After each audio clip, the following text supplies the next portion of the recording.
కేంద్ర రాష్ట్ర ప్రభుత్వాలు పబ్లిక్ ను మోసం చేస్తున్నాయని అన్నారు సిపిఐ జాతీయ కార్యదర్శి నారాయణ. పాలకులు చెప్పేది ఒకటి చేసేది ఇంకోటని విమర్శించారు.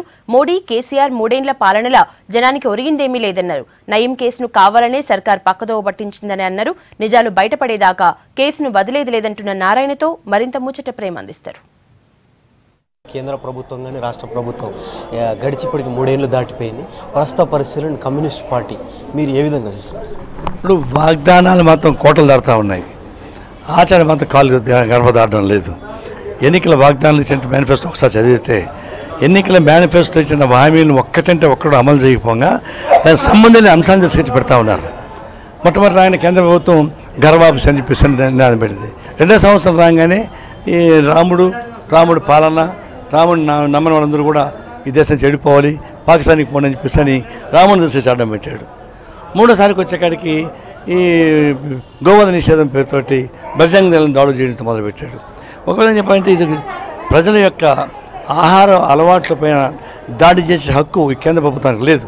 వాళ్ళు చేసినటువంటి ధరలు తగ్గలేదు, బ్లాక్ మనీ ఆగలేదు, నిరుద్యోగ సమస్య పరిష్కారం కాలేదు, ప్రతి అకౌంట్లో 15 లక్షల రూపాయలు 15 పైసలు చెల్లిపైసలు వేయలేదు. ఇదన్నీ ఒక పక్క జరుగుతూ ఉంటే ఇంకొక వైపున మతోన్మాదాన్ని రెచ్చగొట్టడానికి ఉపయోగపడే పద్ధతుల్లో 2019 ఎన్నికలకు వచ్చేకాడికి ఓట్ బ్యాంక్ దాన్ని చూపిస్తున్నారు తప్పితే ఇది కాదు. బీజేపీ నాయకులేమో అసలు ఇప్పటివరకు 3 ఏళ్లలో అసలు ఒక్క రూపాయి కూడా అవినీతి జరగలేదు, కావాలని చెప్పి కమ్యూనిస్టులు ప్రతిపక్షాలంతా ఆరోపణలు చేస్తాయని చెప్తున్నారు. నిజమే, యూపీఏ ప్రభుత్వం కూడా కాంగ్రెస్ పార్టీలో రీటైల్ కరప్షన్ చాలా జరిగేది.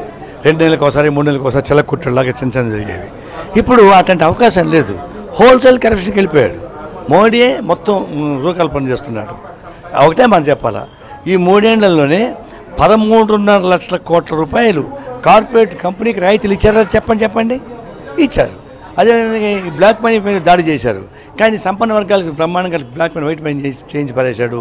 సామాన్య ప్రజానికాన్ని దెబ్బ కొట్టాడు. విదేశీ స్వదేశీ గుత్త కంపెనీలకి ఉపయోగపడే పద్ధతుల్లో పాలసీని డిసైడ్ చేస్తున్నారు. అంటే హోల్సేల్ కరప్షన్కి విడిపోయారు. రీటైల్ కరప్షన్ లేదు కాబట్టి బయట పడడం లేదు. ఇది భారతదేశాన్ని గుత్తగా ముంచడానికి ఉపయోగపడే పద్ధతుల్లో మోడీ వ్యవహారం చేస్తున్నాడు. అది ఇప్పుడిప్పుడే బయటపడదు. రాష్ట్రం విభజించబడి ఇప్పటికి 3 ఏళ్ళు అవుతుంది. ఈ 3 ఏళ్ళు అయినా కూడా రాష్ట్రంలో విభజన సమస్యలు అట్లనే కూడుకుపోయినాయి. అటు ఏపీ వాళ్ళేమో ప్రత్యేక హోదా అని, తెలంగాణకేమో ప్రత్యేక ప్యాకేజ్ కావాలని చెప్పి దాని మీద ఇప్పటివరకు అసలు ఎందుకు కేంద్రం తరపున అసలు స్పందించాలి? ఇప్పుడు కేంద్రమే దొంగాట ఆడుతూ ఉంది. అంటే లేని సమస్యను తీసుకొచ్చి పెట్టి సమస్య పరిష్కారం చేయడం లేదు. ఈరోజు కొత్త రాష్ట్రానికి సహజ ప్రాబ్లమ్స్ ఉంటాయి. ఇది కొత్త రాష్ట్రానికి కానీ పాత రాష్ట్రానికి సమస్యలు ఉంటాయి. ఈ సమస్యను పరిష్కారం చేసుకోవడానికి ఉపయోగపడే పద్ధతులు రాజకీయ ఎత్తుగడలు వేయాలి 2 వైపులా. కానీ ఈ 2 రాష్ట్రాల ముఖ్యమంత్రులు ఏమంటున్నారు, కేవలం ఒకరి మీద ఒకరు దుమ్మెత్తి పోసుకోవడం ద్వారా వాళ్ళ వైఫల్యాన్ని కప్పించుకోవడానికి ప్రయత్నిస్తారు తప్ప ఇద్దరు కలిసి కేంద్ర ప్రభుత్వాన్ని ఒత్తిడి చేసి మోడీ దగ్గరికి వెళ్ళి మా సమస్య పరిష్కారం చేస్తారు లేదని చెప్పేసి కేసీఆర్ చంద్రబాబు ఇద్దరు చిత్తశుద్ధి ఉంటే పోయి నిలవేయమని చెప్పండి, మొత్తం సమస్య పరిష్కారం అవుతాయి.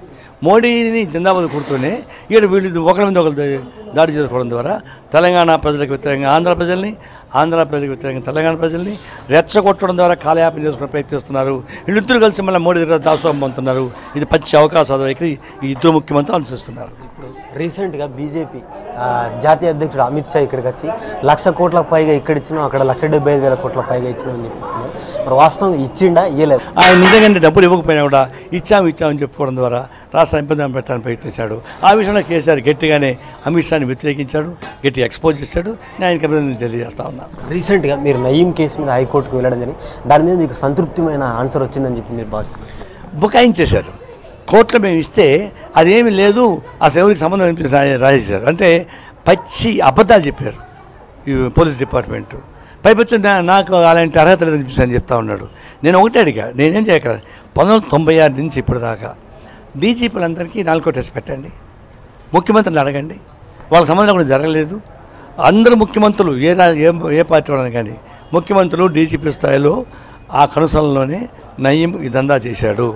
సమాంతర ప్రభుత్వాన్ని ఏర్పాటు చేసుకున్నాడు, ఒక డకాయిటీగా మారాడు, ప్రభుత్వం అండలు ఉన్నాయి, పోలీసులు అండలు ఉన్నాయి, నిరూపణ సిద్ధంగా ఉన్నాం. ఆ రోజు చనిపోయినప్పుడు కూడా డైరీ ఉంది, డైరీలో మొత్తం వివరాలు ఉన్నాయని చెప్పారు. ఇప్పుడు డైరీ లేదని చెప్పేస్తూ ఉన్నారు.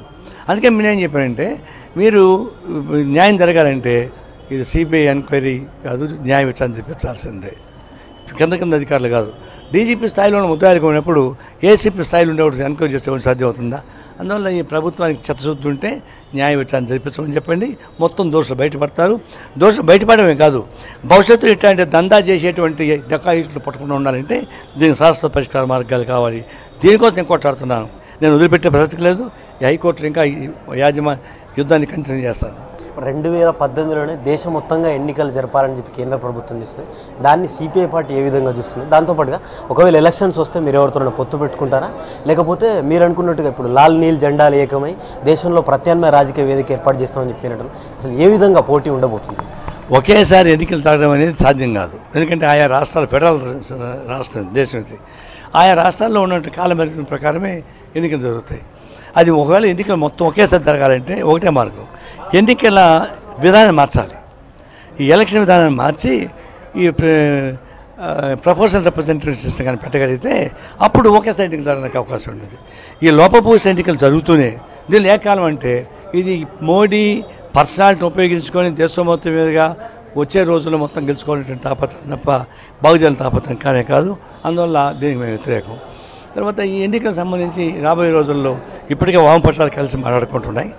మేము ఈ వామపక్ష లౌకిక శక్తుల కలయిక ద్వారా ఈ భారతదేశంలో మొత్తానికి వ్యతిరేకంగా ఫైట్ చేద్దామని చెప్పేసి మేము ప్లాన్ చేసుకుంటున్నాం. ఆ విషయంగా చర్చలు జరుగుతూ ఉన్నాయి. విశాల ప్రాతిపదికన ఉద్యమాలు సాగించడం క్రమంలో రాజకీయపరమైనటువంటి ఆలోచన చేద్దామని చెప్పేసి మా ప్రయత్నం చేస్తున్నాం. రాష్ట్రపతి ఎన్నికలు జరుగుతున్న నేపథ్యంలో అసలు ఎవరిని క్యాండిడేట్గా ఎన్నుకోబోతున్నారు? ఆల్రెడీ ఆ చర్చలు జరుగుతూ ఉన్నాయి.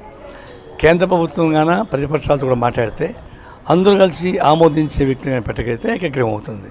కానీ అది అధికార పార్టీ మేము మీరు చర్చించాలా, మా పార్టీ మేమే పెట్టుకుంటాం మా క్యాండిడేట్స్ అని వాళ్ళు అనుకుంటే అప్పుడు ప్రతిపక్షాలు కూడా కలిసి ఒక ఆమోదకరమైన క్యాండిడేట్ పెట్టుకోవడానికి ప్రయత్నం చేస్తున్నాం. త్వరలో అది కూడా పరిష్కారం అవుతుంది. కెమెరామెన్ మధుతో ప్రేమ్ కుమార్, V6 న్యూస్, హైదరాబాద్.